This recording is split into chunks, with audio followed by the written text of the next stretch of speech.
और वो will power क्या होती है, मैं आपको छोटी सी कहानी सुनाता हूँ। 11 अप्रैल 2011 को हमारे कंट्री की एक नेशनल वॉलीबॉल प्लेयर थी, उनका नाम था अरुणिमा वर्मा।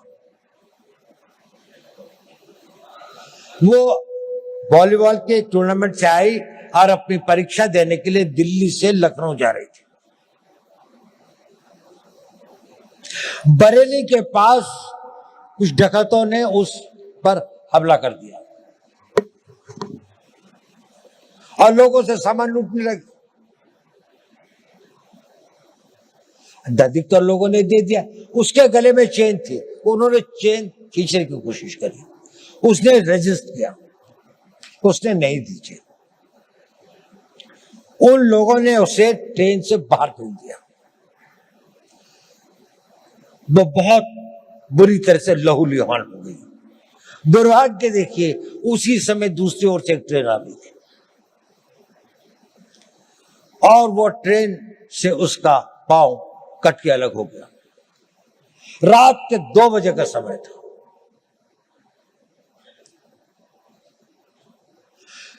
उस पटरी के ऊपर कई बड़े बड़े चूहे थे, वो उसके मांस को खाने लगे। वो वेदना में करा रही थी पर कोई नहीं था। उस सुनसाने में, उस वीराने में कोई नहीं था। वो लहूलुहान, उसका बहुत खून बह चुका था।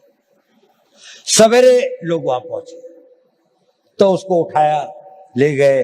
नेशनल प्लेयर थी, दिल्ली लाए, all India institute of medical sciences में उसका उपचार हुआ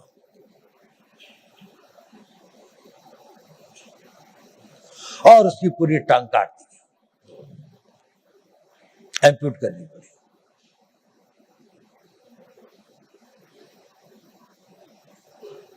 वो बिल्कुल एक विकलांग होकर अपने घर में पड़ी थी, लेकिन उसने इरादा किया कि नहीं, मैं विकलांग नहीं, मैं माउंट एवरेस्ट पे चढ़ूंगी।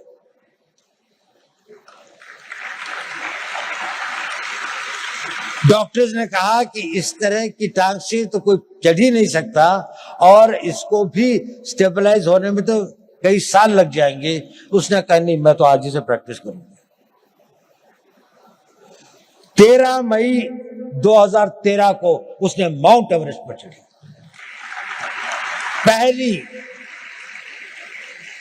एक पांव न होने वाली महिला में एक आर्टिफिशियल उसके साथ में, और वही नहीं, सबसे पहले चढ़ी टॉप पर। जो पूरा गैंग ग्रुप था उसके अंदर में वही बेस कैंप से सबसे पहले आती थी।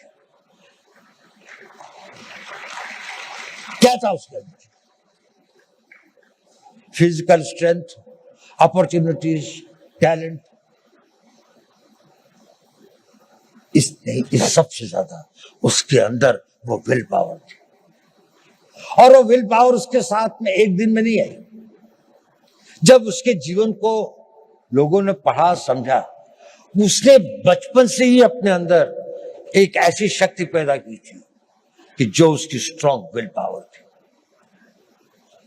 मैं चाहता हूं कि आप लोग इस 5 साल के शेड्यूल को फॉलो करें। इसके लिए नहीं कि निर्णय सही होंगे, इसके लिए नहीं कि निर्णय को आप निर्णय कर पाएंगे तो आपको सफलता मिलेगी, वो तो मिलेगी, लेकिन उस कमिटमेंट, उसके साथ में, रिगर के साथ में, उस डिसिप्लिन के साथ में अगर आप अपना जीवन जिएंगे तो आपके अंदर एक बहुत स्ट्रांग विल पावर पैदा होगी। और वो विल पावर एक इतनी बड़ी शक्ति होती है कि आप जो चाहोगे वो कर सकते हो। आप उसकी इच्छा करोगे, वो इतना बड़ा फोर्स मल्टीप्लायर होता है कि वो आपकी physical energy, mental calibre, mental talent वगैरह, एवरीथिंग एल्स, वो सब कुछ जीतती हुई आप देखोगे कि जीवन में ये असंभव चीजें क्यों होती हैं। अब तो मेरे अंदर इतनी शक्ति रह भी नहीं गई थी, अब तो शायद मैं नहीं इसके काबिल हूं, लेकिन वही हो जाता है क्योंकि आपके अंदर वो ये डोरमेंट शक्ति ईश्वर अपने द्वारा बनाए हुए हर इंसान में देती है, लेकिन 99% की बिना जागृति खत्म हो जाती है। कुछ लोग इसे जागृत करते हैं और वो अपने डिसिप्लिन से और उसको अपना नेचर बनाकर जागृत करते हैं। आप अपनी उस इच्छा शक्ति को बढ़ा सके, वही इच्छा शक्ति एक राष्ट्रीय शक्ति बनती है। लड़ाई क्यों लड़ते हैं हम लोग? कोई हमसे साइकोपैथ थोड़ी हैं कि दुश्मन की लाशें हों, डेड बॉडीज पड़ी हों, कटे हुए गड्ढे हों तो हमें कोई बहुत संतोष या बहुत सुकून मिलता है। इसके लिए नहीं रहती लड़ाई। लड़ाइयां लड़ी जाती हैं किसी देश के मनोबल को तोड़ने के लिए, ताकि उसका मनोबल इतना टूट जाए कि वो हमारी इच्छाओं के अनुसार संधि कर सके, हमारी बात को मान सके, जो हम चाहते हैं वो उसे प्राप्त कर सके। जब आप लोगों में इच्छा शक्ति होगी तो राष्ट्र का मनोबल बनेगा। The will of the nation जिसे कहते हैं कि जिसके लिए लड़ाइयां लड़ी जाती हैं। आज भी आप देख लें, जितनी भी लड़ाइयां हो रही हैं, जितने भी संघर्ष हो रहे हैं, कोई ना कोई कंट्री अपनी बात को दूसरी के ऊपर में थोपना चाहता है, उसके लिए वो शक्ति का प्रयोग कर रहे हैं। अगर आप इतने शक्तिशाली हैं कि कोई इसको ना कर सके तो आप हमेशा स्वतंत्र रहेंगे। लेकिन अगर आपके पास में सब कुछ है लेकिन वो मनोबल नहीं है तो आपके अस्त्र शस्त्र सब डटे रह जाएंगे,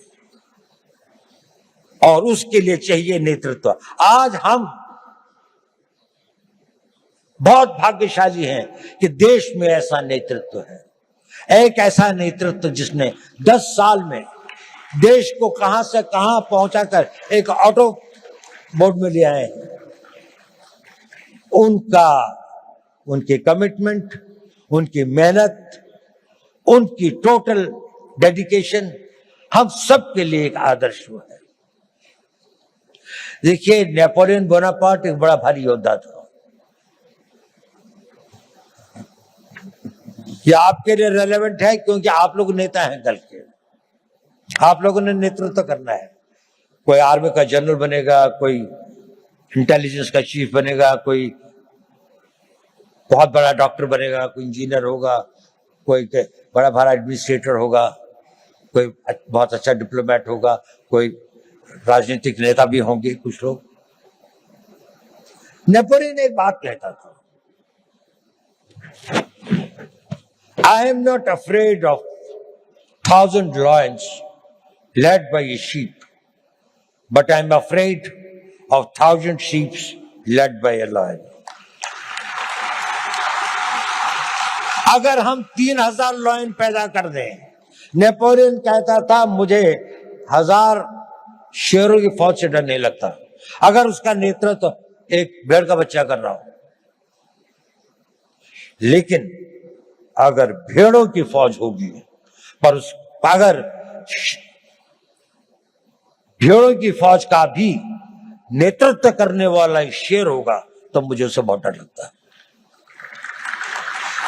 क्या इस भारत मंडपम में बैठे 3000 शेर पैदा कर सकते हैं? 3000 वो लोग कर सकते हैं। अगर आप नेतृत्व करेंगे तो देश पीछे चलेगा, जहां आप ले जाएंगे देश वही जाएगा। आज देश कहां जा रहा है? इसकी कल्पना, जिसने इसकी कल्पना करी, मोदी जी ने इसकी कल्पना करी। एक संघर्ष क्या, एक टीम में जो भी इतना सारा, इतनी मेहनत, इतनी लगन, इतनी कमिटमेंट, इतनी इमेजिनेशन के साथ में इतना डिसिप्लिन है कि वो भी एक तरह से ऑटो मोड पर डिविनिटी के साथ चलते हैं। कहां से विचार आते हैं, नए नए विचार किसी भी क्षेत्र में।